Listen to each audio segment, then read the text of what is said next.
Come on, there's nothing as permanent as a temporary measure. Indeed, and in South Africa, the temporary measure was the COVID grant of 350. Now they want to make it a universal basic income.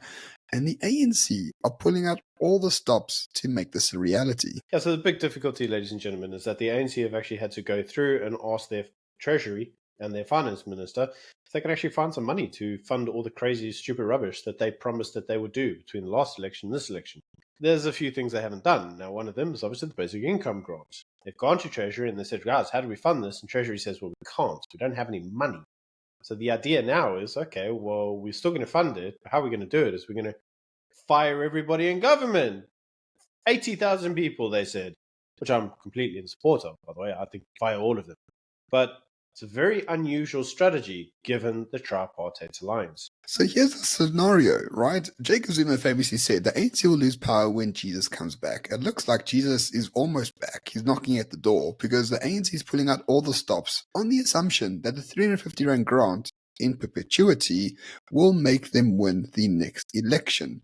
They can't borrow money to pay it. They can't increase taxes to pay it either. Check yesterday's video for that. So the only solution is to cut the budget. So they're quite willing to put at stake their alliance with COSATU and their alliance with civil servants to fund the 350 grant forever and ever.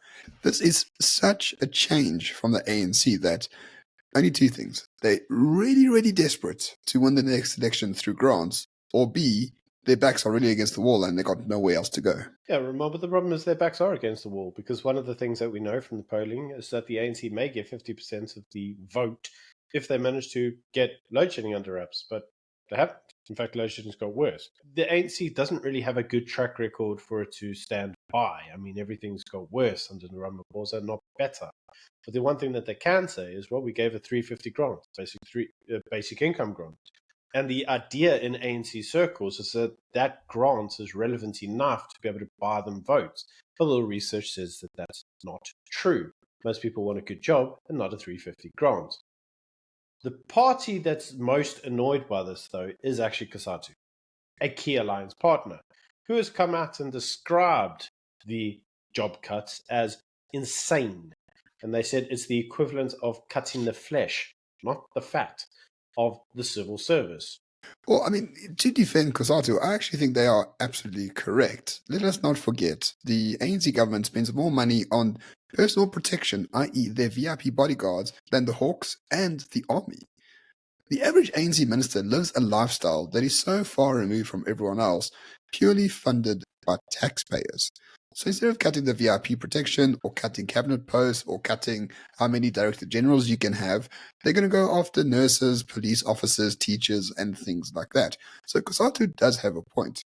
The ANC has stolen all the money, and now average civil servants need to pay for it. That may be the case, but I have zero sympathy for COSATU. COSATU are part of the alliance, and they can sit there saying, well, the ANC stole the money, but they're firmly inside the ANC's bosom anyway. They are perfectly complicit in stealing the money and sinking an economy. COSATU came out and basically said, what we need now is we need to grow the economy. We need to grow the economy and not, and I quote, pickpocket nurses and underpaid police officers.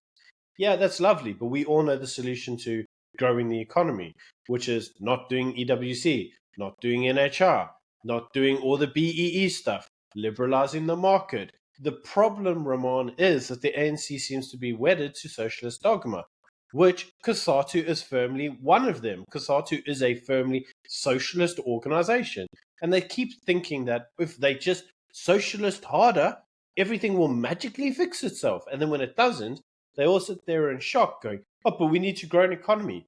You can't grow an economy with socialism. It's never been done in the history of the planet. It never will get done. So it's all good and fine for COSATU to diagnose the illness. But if all they're going to do is keep saying, well, you know how we fix this lung cancer? Let's smoke some more. I don't have sympathy, mate. Like, this is dumb. Live with it. And if that means that your people, the people part of the trade unions, if they desert them, so be it. I don't care. You caused this mess. Live with it. Just to go back to the point of the story. The point of the story is that ANC is going for broke, literally. They are broke in the literal sense, but fundamentally, They have nothing else to offer the people of South Africa. They can't offer electricity. They can't offer railways. They can't offer a growing economy. They can't offer education. They've broken everything in their stead. So now the only solution for them is, oh, well, we know that democracy is essentially an extortion racket. Let's just bribe the poor. Because we know very well that the poor vote for them in the first place. And they're willing to cut all ties with their union leaders, with the Communist Party, the people that keep them in power, and just go it alone. I think the 350 grant is insufficient.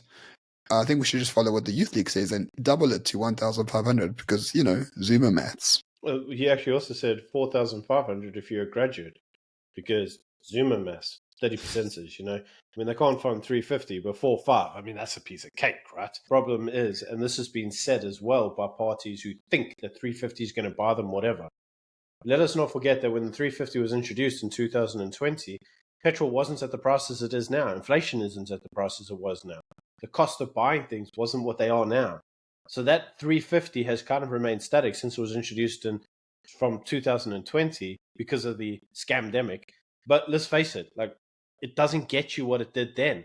So if you actually think that 350 is buying you anything apart from a bottle of Richelieu that you can drown your sorrows on, there's nothing else there, mate. It doesn't actually cover anything. It doesn't even cover the cost of electricity. Needless to say, electricity has gone up significantly since that grant was introduced. So, and we don't have electricity. Load shedding's got worse since the scandemic. So at the end of the day, you know what we actually need, Ramon? Proper reforms. You know what we're going to get? 350 grants, man, and more bullshit. There's a spanner in the works, Byron, because I'm not too sure you saw. The grants were paid late, at least some of them.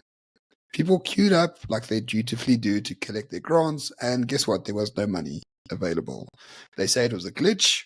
I have my doubts about that, but sooner or later, one would think, okay, 350 is great for universal basic income and getting the ANC above 50%, but what happens when the glitch, sort of happens more often? There's going to be a riot in this place. You don't mean a new one. You mean another one. It's going to be Wednesday, mate. In our normal context, it's not going to be like, oh my god, there's a riot. We're just going to, it's Wednesday, I suppose. But at the end of the day, Ramon, I suppose the really interesting thing now is that all the labor unions are coming out saying that they're going to strike against the planned austerity, and we all know that what labor unions mean when they say they're going to strike is that basically they're going to burn everything to the ground and then kind of so. It's going to be very interesting when that happens for the 50 millionth time. We've seen it how many times already in the past, where the government will stick to its guns and still cut all of this. I have my doubts, man.